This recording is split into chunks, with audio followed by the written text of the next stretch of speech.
Assalamualaikum warahmatullahi taala wabarakatuh. Hari ini saya akan menjelaskan mengenai pengenalan falsafah pendidikan kebangsaan dalam melahirkan manusia yang berguna. Pertama, falsafah pendidikan kebangsaan bermatlamat untuk melahirkan insan yang harmonis dan seimbang dari segi intelek, rohani, emosi dan jasmani. Pendidikan yang bersepadu dapat melahirkan insan-insan yang cemerlang dalam pelbagai aspek kehidupan. Seterusnya, falsafah pendidikan kebangsaan akhirnya dirumuskan pada tahun 1988 dan disebut dalam Akta Pendidikan 1996. Pendidikan di Malaysia adalah satu usaha berterusan ke arah memperkembangkan potensi individu secara menyeluruh dan bersepadu untuk mewujudkan insan yang seimbang dan harmonis. Usaha ini adalah bagi melahirkan warga negara Malaysia yang berilmu berpengetahuan, berketerampilan, berakhlak mulia, bertanggungjawab dan berkeupayaan mencapai kesejahteraan diri serta memberi sumbangan terhadap keharmonian dan kemakmuran keluarga, masyarakat dan negara. Dalam penggumbalan falsafah pendidikan negara, pelbagai pertimbangan telah diperhalusi dan diteliti berdasarkan perkara-perkara berikut. Pertama, Penyata Razak 1956. Kedua, Laporan Rahmat Talib 1960. Ketiga, Akta Pelajaran 1961. Keempat, Laporan JK Kabinet 1974. Kelima, Laporan JK Kabinet 1979. Keenam, Rukun Negara, Prinsip-prinsip pendidikan, matlamat pendidikan dan dasar pendidikan kebangsaan. Assalamualaikum warahmatullahi taala wabarakatuh. Nama saya Ahmad Irfansyah bin Syahrir. Nombor metrik 1221515. Objektif kajian. Antara objektif kajian kami ialah yang pertama, menghuraikan latar belakang falsafah pendidikan kebangsaan. Yang kedua, menganalisis cabaran dan isu-isu yang dihadapi oleh falsafah pendidikan kebangsaan. Seterusnya, menjelaskan langkah-langkah yang perlu diambil untuk memastikan keberkesanan falsafah pendidikan kebangsaan dalam menghasilkan manusia yang berguna.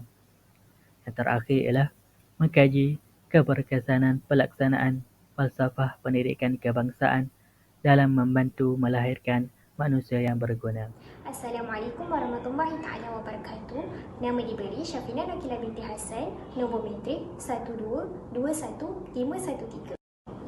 Seterusnya, saya ingin menjelaskan mengenai sorotan literatur mengenai beberapa elemen penting berkaitan latar belakang, cabaran dan isu semasa, langkah-langkah dan kesan falsafah pendidikan kebangsaan dalam menghasilkan manusia yang berguna.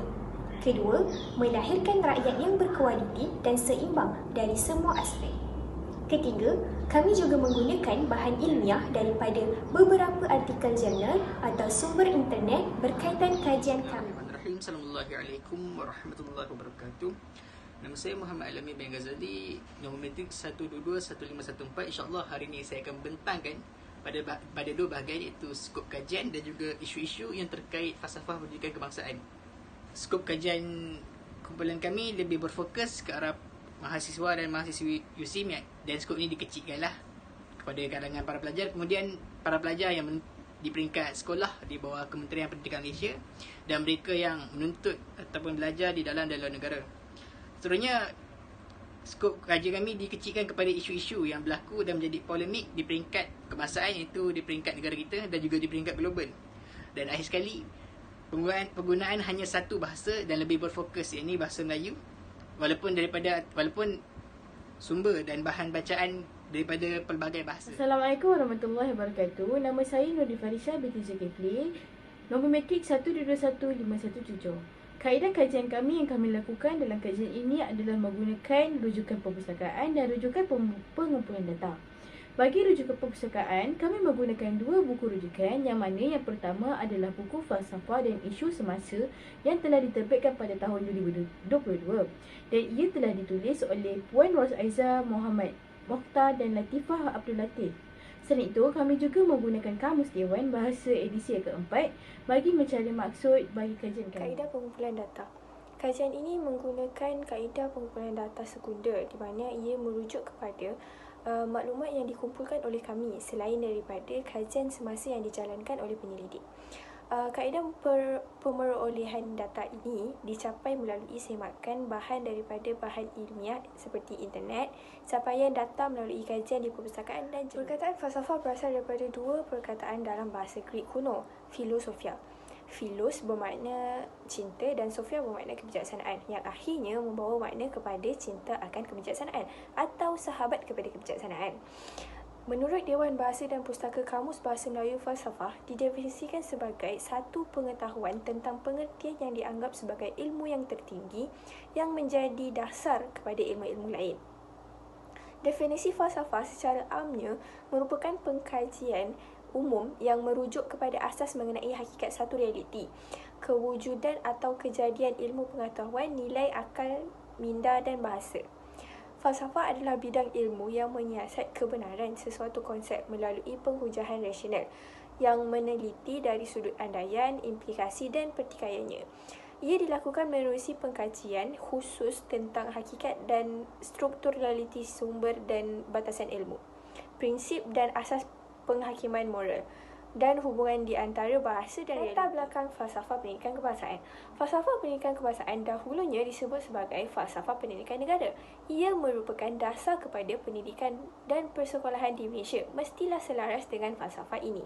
Usaha ini adalah bagi melahirkan warga negara Malaysia yang berilmu pengetahuan, berketerampilan, berakhlak mulia, bertanggungjawab dan keupayaan mencapai kesejahteraan diri serta memberi sumbangan terhadap keharmonian dan kemakmuran keluarga, masyarakat dan negara. Idea penggubalan falsafah pendidikan kebangsaan dicetuskan pada tahun 1979 setelah penerbitan laporan Jawatan Kuasa Kabinet yang mengkaji pelaksanaan dasar kebangsaan berdasarkan dokumen-dokumen dasar dan berlandaskan ketiga-tiga ideologi negara, iaitu Rukun Negara, Dasar Ekonomi Baru serta Dasar Pendidikan Kebangsaan 1999. Penggubalan falsafah pendidikan kebangsaan mengambil berat tentang keperluan-keperluan individu, masyarakat dan negara. Kebahagiaan yang seterusnya iaitu isu-isu yang terkait falsafah pendidikan kebangsaan. Isu yang pertama, sistem pendidikan pasca COVID-19. Kita dikejutkan dengan pandemik yang menular di peringkat global, bukan saja di peringkat kebangsaan, malah di seluruh dunia. Bila wabak ini menyebabkan perintah kawalan pergerakan dikeluarkan dan mengekang pergerakan bukan semata-mata para guru tapi para pelajar juga semua rakyat Malaysia. Hal ini menyebabkan sistem pendidikan di negara kita agak bercelaru sebab ini merupakan kali pertama kita dilanda dengan wabak sedemikian. Jadi pelbagai bentuk operasi standard dan juga protokol dikeluarkan oleh kerajaan bagi menggalakkan juga gerakan rakyat Malaysia untuk keluar dari rumah. Jadi ini menjadi satu kejutan buat para pelajar dan sistem pendidikan negara apabila mereka tidak lagi boleh menjalankan kelas secara bersemuka. Terutama bagi para guru, sistem baru diperkenalkan itu sistem pelajaran dan pendidikan atas talian yang mana guru-guru tak semuanya yang mahir dalam bidang IT. Para pelajar juga. Antara masalah lain yang berlaku, tidak semua pelajar memiliki peranti yang boleh digunakan untuk mengakses kepada kelas atas talian. Isu yang kedua, kecerdasan buatan ataupun artificial intelligence ataupun AI. Hal ini juga, perkara ini juga kata jadi satu polemik, jadi satu isu bila para pelajar guna AI ni bukan sebagai alat bantuan pengajaran, tapi diorang ni guna untuk semata-mata cari dan tiru. Yang ni jadi satu isu besar lah untuk yang mengganggu-gugat sistem pendidikan kita, yang mana falsafah pendidikan kebangsaan ni nakkan hasil para pelajar yang asli, yang datang daripada buah fikiran mereka sendiri. Jadi perlu dikaji berkaitan dengan AI ni, sama ada ianya relevan atau tak dengan sistem pendidikan negara kita, sebab ada sesetengah negara macam Amerika Syarikat yang mengharamkan secara 100% AI ni digunakan dalam sistem pendidikan, seperti yang mana kita selalu dengar ChatGPT dan sebagainya. Isu yang ketiga iaitu ketiadaan motivasi para pelajar untuk melanjutkan pengajian ke peringkat seterusnya. Ini peringkat yang lebih tinggi. Hal ini menjadi polemik dalam kalangan pelajar, terutama pelajar lepasan SPM, yang mana mereka menyatakan tidak berminat ataupun mahu untuk melanjutkan pengajian ke peringkat seterusnya, iaitu peringkat IPT. atas banyak faktor, antaranya kewangan, antara sebab lainnya faktor mereka terpengaruh oleh kata-kata para influencer ataupun boleh kita kata pempengaruh di media sosial mengatakan pendapatan sebagai influencer ini lebih tinggi daripada pendapatan mereka yang menyambut pengajar di peringkat seterusnya. Sekian daripada saya, Muhammad Al-Amin bin Ghazali. Assalamualaikum warahmatullahi wabarakatuh. Cabaran yang perlu dihadapi dalam merealisasikan falsafah pendidikan kebangsaan. Antara cabaran utama dalam merealisasikan falsafah pendidikan kebangsaan ini ialah kepelbagaian kaum. Umum mengetahui bahawa Malaysia terdiri daripada pelbagai kaum. Antaranya ialah Melayu, Cina, India dan beberapa kaum minoriti yang lain. Ini sekaligus memberikan kesukaran kepada falsafah pendidikan kebangsaan untuk mengintegrasikan semua kaum dalam satu sistem pendidikan yang progresif. Antara cabaran lain ialah peranan keluarga. Jika kita lihat pada hari ini, peranan yang dimainkan oleh keluarga iaitu ibu bapa amatlah kurang. Kebanyakan ibu bapa terlalu sibuk bekerja sehingga mengabaikan pendidikan di rumah. Ibu bapa juga melepaskan tangan dan menyerahkan tugas sepenuhnya kepada guru dan sekolah. Hal ini memberi lebih tekanan dan beban kepada guru dan sekolah dalam menyampaikan pendidikan yang sempurna. Cabaran yang terakhir adalah perkembangan teknologi. Teknologi kini semakin hari semakin berkembang. Ini memaksa pendidikan kebangsaan untuk sentiasa direvolusi agar tidak terkebelakang dan bergerak seiring dengan perkembangan teknologi. Seterusnya, saya ingin menjelaskan mengenai langkah-langkah untuk memastikan keberkesanan falsafah pendidikan kebangsaan dalam menghasilkan manusia yang berguna. Langkah pertama ialah menggabungkan konsep lama dan konsep baharu. Oleh itu, pembelajaran secara bersemuka di sekolah merupakan antara kaedah yang berkesan kepada murid-murid. Pembelajaran secara bersemuka juga dapat memudahkan pemahaman murid terhadap topik yang dipelajari di dalam kelas. Selepas wujudnya COVID-19, guru-guru mencadangkan agar pembelajaran diadakan secara atas talian.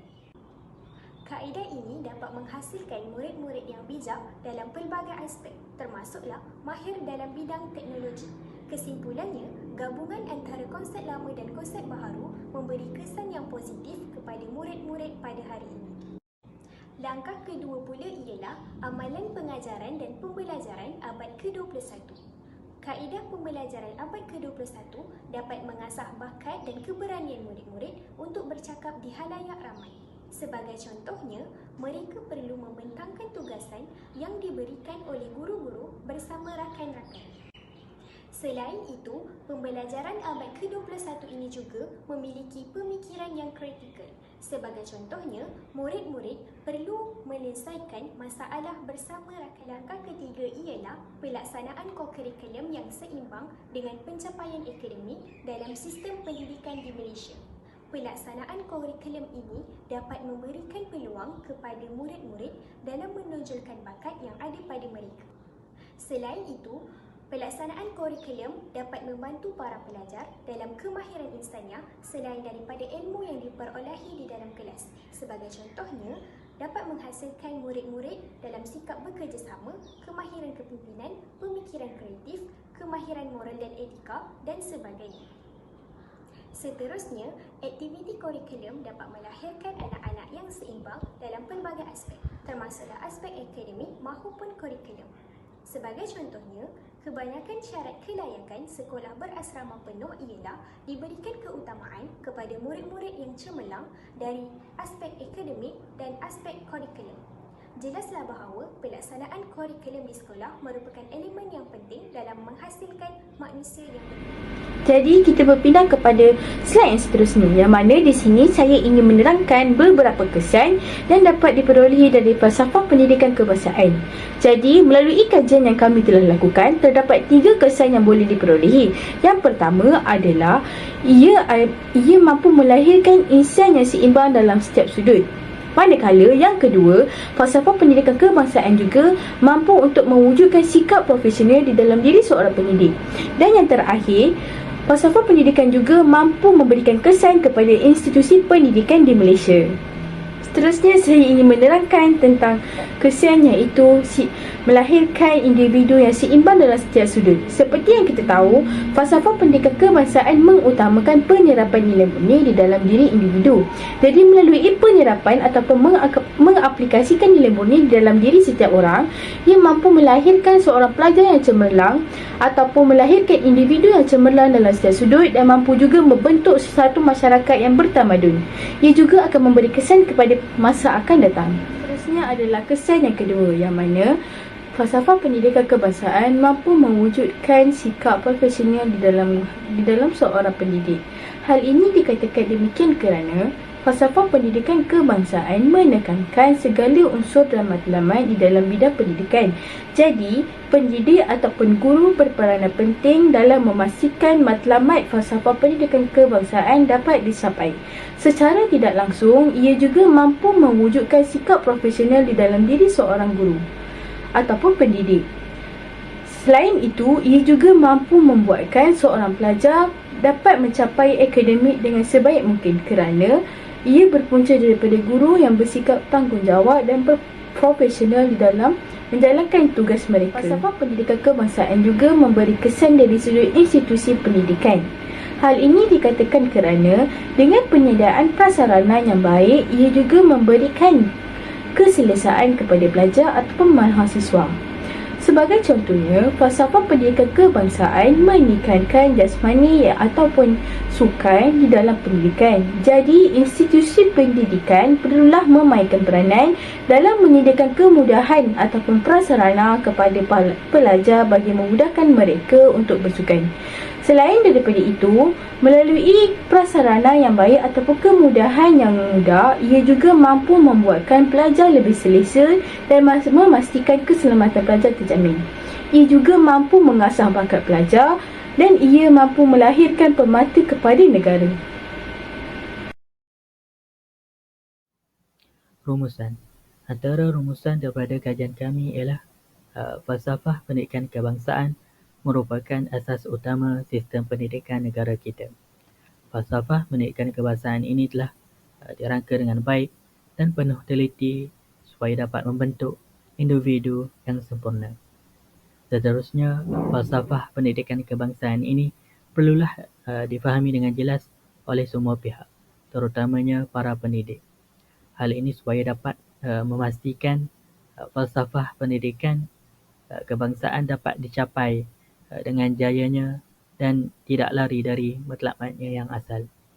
Akhir sekali, melalui pendekatan pendidikan yang sempurna, maka lahirlah generasi masa depan yang unggul dan mampu memajukan negara ke arah yang lebih cemerlang dan berdaya saing.